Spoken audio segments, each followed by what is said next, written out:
Grover Cleveland was our 22nd president, and the 24th president was he. As a young man, he lived in Buffalo and worked as an attorney. And before he was elected as our pres, he fought corruption in New York City. And he said, "You Republicans, you better straighten up, or I'm going to the White House in D.C. Yes, I'm going to the White House in D.C. Thank you very much. Okay, I'm done. Extra points for being first. Okay, Janine, watch while you're right there. All right. I've got Polk, who I knew very little about. Mine's a poem. Across the Oregon Trail to discover gold in a pail, the first postage stamp was founded while the guns of the Mexican War sounded. Polk was called prudent and farsighted, but only his wife Sarah was delighted. Ah, that's great. Okay, Rob. Rob, maybe you didn't see the mark. Mine was Hoover. Maybe you still don't see the mark. There you go, very good. That's much better. President Hoover was really quite a guy. People don't know much about him, so they sigh. Who was this man that ran the government, whose name to a vacuum cleaner was linked?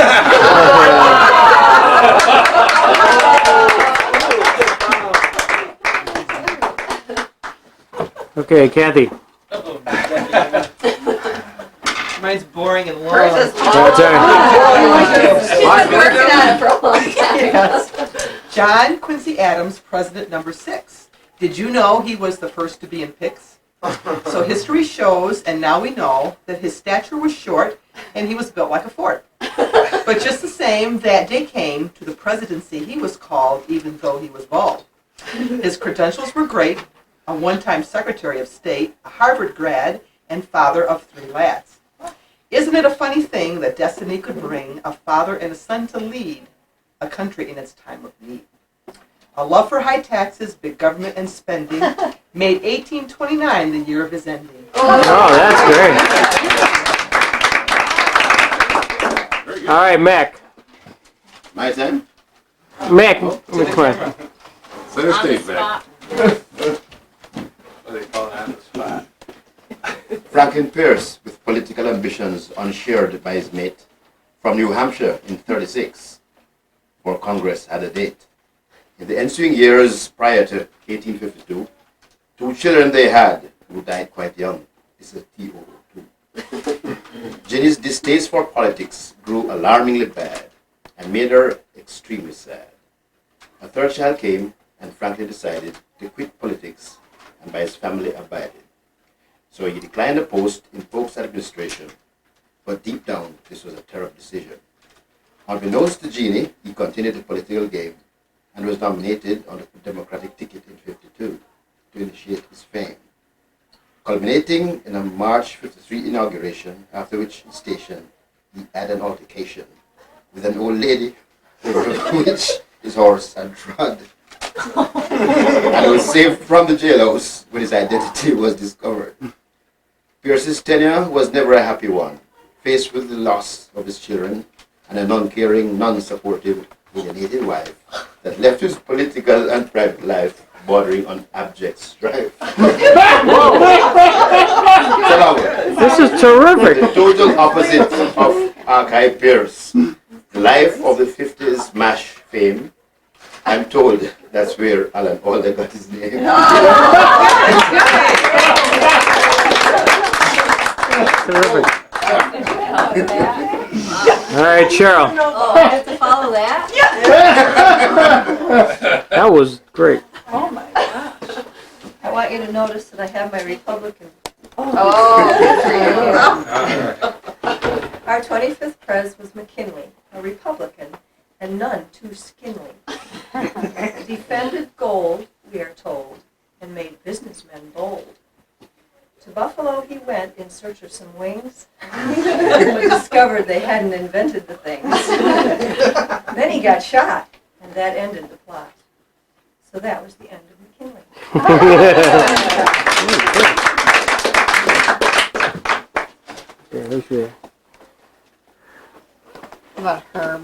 Connie, you have one? Nope. You don't have one? Nope, I You don't. did, Rob did his? Yes, probably is. All right, Herb. I have to get a crop, so you might want to get somebody else first. Oh, okay. Jenna. Wow, how'd you get that excuse? That's quick thinking. See you tomorrow,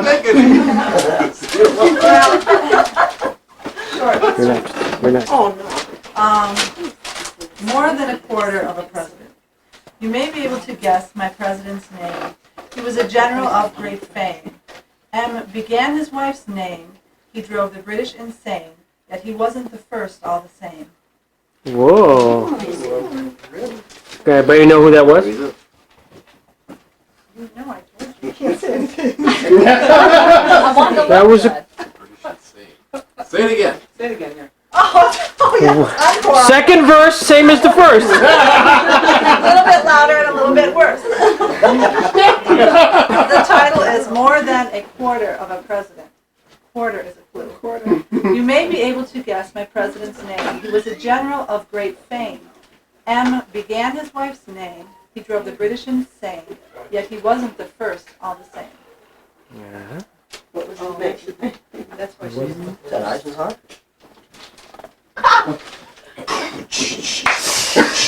Monroe, now he was the man in the office, he had the upper hand. And Monroe, he was so darn good, he scared off the entire neighborhood. He kept on feeding all their fears and ended up serving for 4 more years. That old man, he was a patriotic guy, 'cause he died on the 4th of July. A wrap. How did you read it with those words? Okay. Nina told him, Dad, you gotta pull your pants down. You're next. So when are you gonna do that? That's good. How about, Marilyn, are you and Jim doing one together? Is this a rap thing too with you? No? No, you're, okay, I thought you guys were doing like a duet. Okay. I was born January 7th, 1800 in Summer Hill. My father was a farmer and we were poor, shall I tell you more. Ambitious and bright, I studied law under Judge Wood of Caruga County. Can you guess who I might be? A member of the anti-Masonic Party, I was a leader of the Whig Party. Is it clear who I might be? I succeeded Zachary Taylor in the presidency, and I favored the compromise of 1850. Tell me just who I might be. 2 leaders of the Whig Party didn't support me. I ran next time on the Know Nothings Party. Who am I? Can you see? Daniel Webster and I rode the first train, no quirk, from Piermont on the Hudson to New York's Dunkirk. Has your brain had a chance to work? I had something to do with the American commerce, opening the Japanese ports under Commodore Perry. If you can't guess yet who I might be, you've had your fill. I can't tell you more. My name is Fillmore. No, it's Fillmore. Terrific. That is wonderful. Later. Is this okay? This is terrific. I didn't rehearse this. I Okay. didn't realize I was. We'll give you a second chance. Our 37th president was surely hit and miss, saved by the bell. Elected in '68 to the first moon orbit. Millions protested U.S. involvement in Vietnam. USSR and West Germany signed a friendship treaty for peace once more. In '72, he flew to China, and that was certainly something new. Brezhnev and Mr. President signed SALT I in Moscow, 1972. Due to his popularity and excellence, he was reelected. However, Watergate burglars did not go undetected. An entire year passed by, and in 1974, he resigned and was president no more. It must be human nature to remember his mistakes, lies, and despair. Please don't forget a life filled with accomplishment, diplomacy, and foreign affairs.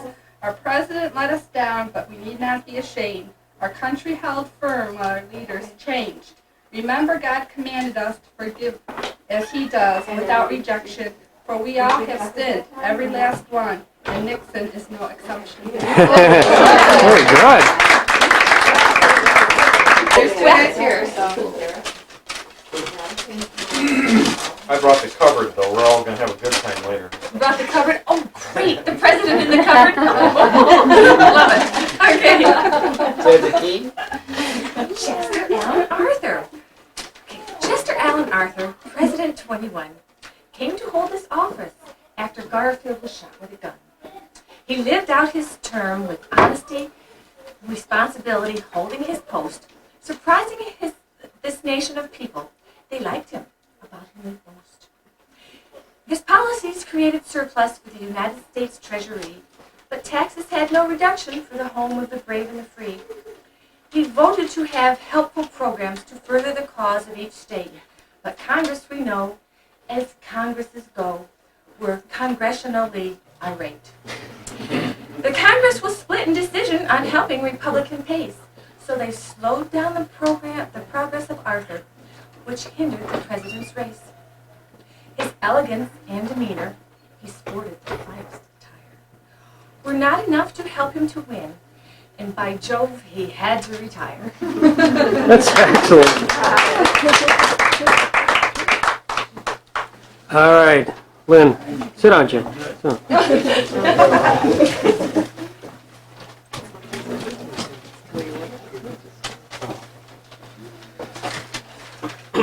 The Republicans wanted celebrations and partying, so they put their votes on Warren Harding. He became president number 29 because the voting public thought he was fine. And he won by the largest popular vote to that time. He was handsome with a special oratorical flair, but was rumored to have had many an affair. He married a woman he called the Duchess, and she was the driving force behind his successes. People thought of him as being very charming, but the pressure of the office were too harming.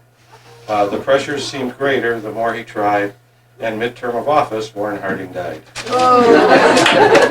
First president was me. My boat was ran when I was in the Navy. My wife was Jacqueline Bouvier. By assassination, I did pass away. My name, John Fitzgerald Kennedy. Excellent. Excellent.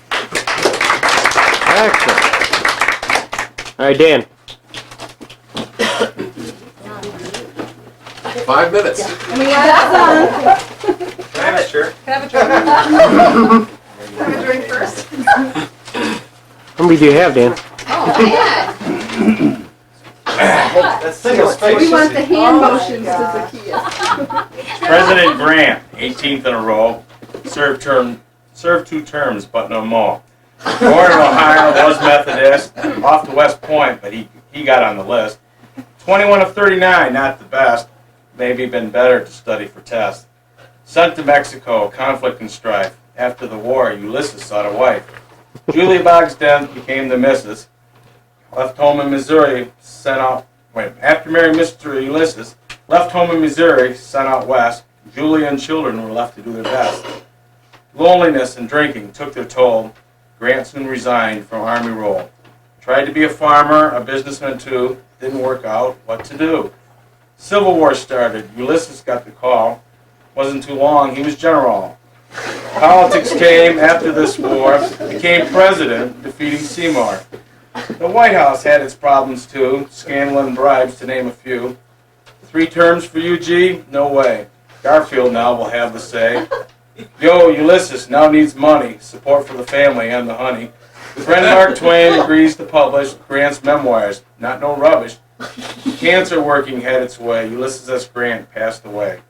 Laid to rest, all is dark. Grant resides in Riverside Park. Now we wonder, the question looms. Buried in whose tomb? Oh, excellent. Excellent. Excellent. I'm her president as well. Governor of Ohio, elected in '96, an original carrier of the big sticks. As America chanted, "Remember the Maine," he invaded Cuba, declared war on Spain. Teddy to San Juan, Dewey to the Philippines, he overran them all with our war machine. The capturing of Hawaii is what came next, so now on the beach we can display our pecs. Shuffled off to Buffalo, a fair to see, expecting only to try that new Pepsi. Alas, this decision, it was not wise, as it led to his demise. Took a bullet in the chest from a gun of a Polish anarchist. Oh, whoa, terrific. Was that Jim? Okay.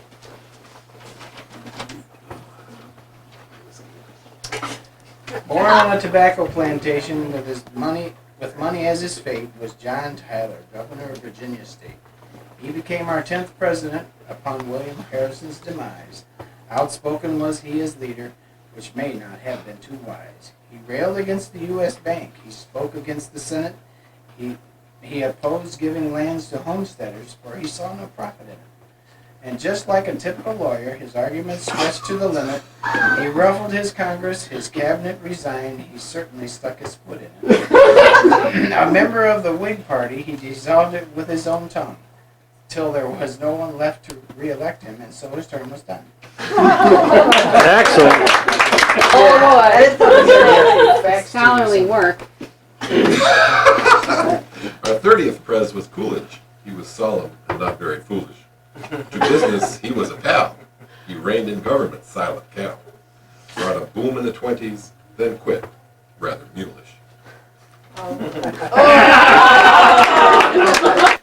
Let me tell you the story of a man named Lincoln. After his trip to Westfield, he really got to thinking.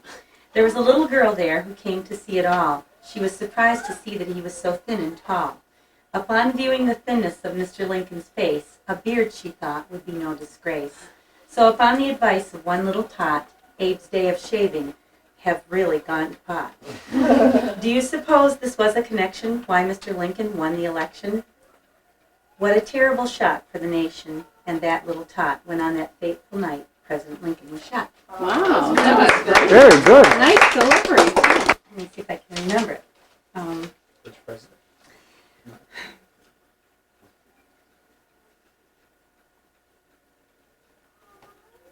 An honest, shrewd fellow named Abe. Remember. An honest, shrewd fellow named Abe,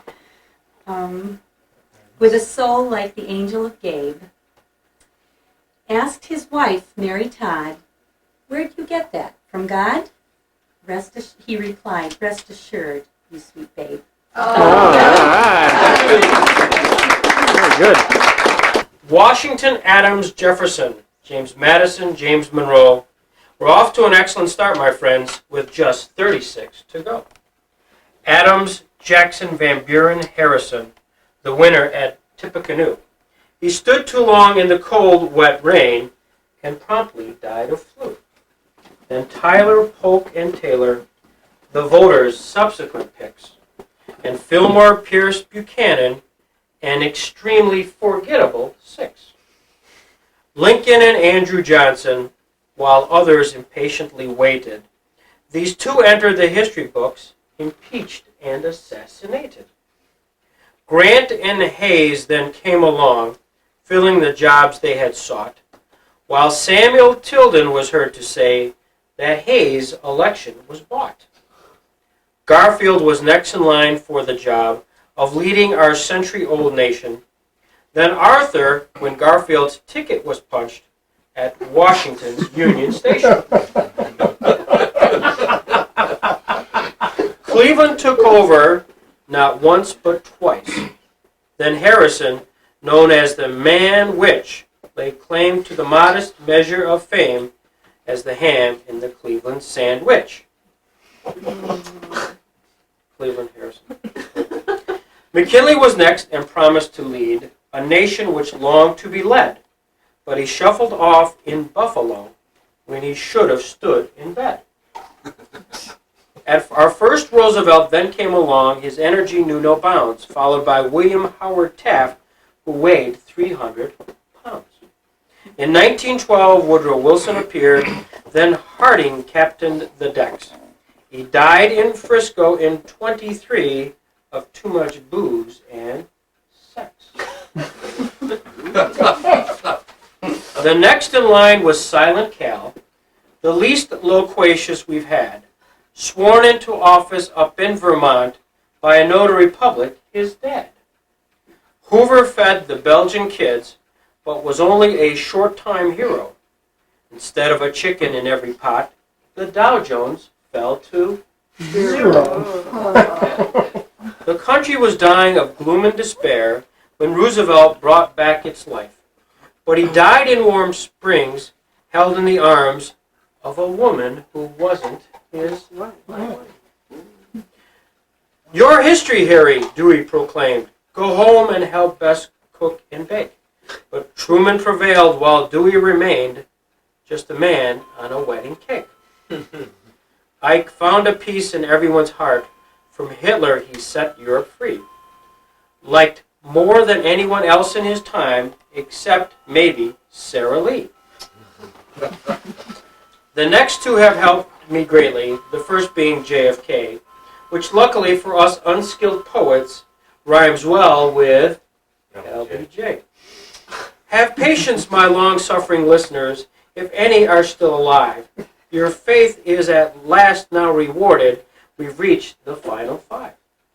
Nixon and Ford, Carter and Reagan, and the present incumbent, till the time incumbent Bush.